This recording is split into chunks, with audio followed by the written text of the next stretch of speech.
Merhaba arkadaşlar, kanalımıza hoş geldiniz. Bugün sizler için iki harika oyuncumuz Elçin Sangul ve Barış Arduç'tan yeni ve güzel paylaşımlar sizler için hazırladık. Kiralık Aşk dizisinde rol almış ve herkes tarafından beğenilmiştir.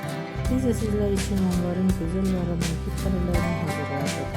Bu videoların devamlı gelmesini istiyorsanız kanalımıza abone olup yorum yazmayı unutmayın.